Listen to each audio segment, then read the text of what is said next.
কালকে ছিল 28 ফেব্রুয়ারি এবং কালকে তোমার এসআইআর ফাইনাল লিস্ট বেরোচ্ছে। এবার ওই লিস্টে তোমার নাম আছে কি না আছে তুমি খুব সহজে বাড়িতে বসে নিজের মোবাইল থেকে চেক করতে পারবে। তো এই জন্য তোমাকে ভিডিওটা সম্পূর্ণ দেখতে হবে আর বন্ধুদের কাছে অবশ্যই শেয়ার করবে, কারণ তারাও যেন এই খবরগুলো জানতে পারে। তাহলে দেরি না করে শুরু করি। চেক করার জন্য তোমাকে যেতে হবে প্রথম গুগলে গিয়ে লিখতে হবে voter.eci.gov.in। এই অপশন যখন আসবে ওখানে তুমি ক্লিক করবে। এখানে ক্লিক করার পরে তুমি ডাইরেক্ট ভোটার ওয়েবসাইটে চলে যাবে। এখন তুমি ভোটার অপশানে ক্লিক করার পরে তুমি এখানে অনেকগুলো অপশান দেখতে হবে। ওর মধ্যে তোমাকে নিচে স্ক্রল করে আসতে হবে। স্ক্রল করে করে তুমি যখন নিচে আসবে তখন তোমাকে এখানে একটা অপশান দেখাবে, সেটা হলো ডাউনলোড ইলেকট্রাল রোল। এই অপশানে ক্লিক করবে। এখানে ক্লিক করার পরে তোমাকে তোমার স্টেট দিতে হবে।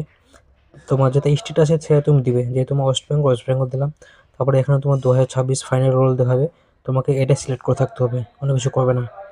এরপরে তোমার নিজের ডিস্ট্রিক্ট, তোমার যেটা ডিস্ট্রিক্ট আছে তোমার সেই ডিস্ট্রিক্ট দিবে। ডিস্ট্রিক্ট যেহেতু আমার মালদা ডিস্ট্রিক্ট দিলাম, তোমার যেটা হবে তুমি সেটা দিবে। এবার তোমার অ্যাসেম্বলি, তোমার বিধানসভা যেতে হচ্ছে, আমার বিধানসভা যেহেতু আমার হরিশ্চন্দ্রপুর থেকে আসছি, হরিশ্চন্দ্রপুর দিলাম। এবার তোমার ল্যাঙ্গুয়েজ অলরেডি সিলেক্ট করতে পারো বা তুমি সম্পূর্ণ লিস্টটা ডাউনলোড করতে পারো। তো সম্পূর্ণ লিস্টটা আমি ডাউনলোড করবো না, কারণ আমি যেটা আমার লিস্ট আছে সেটাই আমি ডাউনলোড করবো। তো আমি এর নিচে এদিকে স্ক্রল করে করে আমি নিজের লিস্টটা বের করে নিব, পোলিং স্টেশন।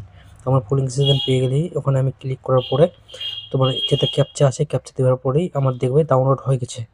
ডাউনলোড হলেই সেখানে আমি তোমরা খুব সহজেই এই প্রসেসে চেক করতে পারবে। ভিডিও ভালো লাগলে অবশ্যই লাইক শেয়ার করবে, ফলো অবশ্যই করবে। ধন্যবাদ।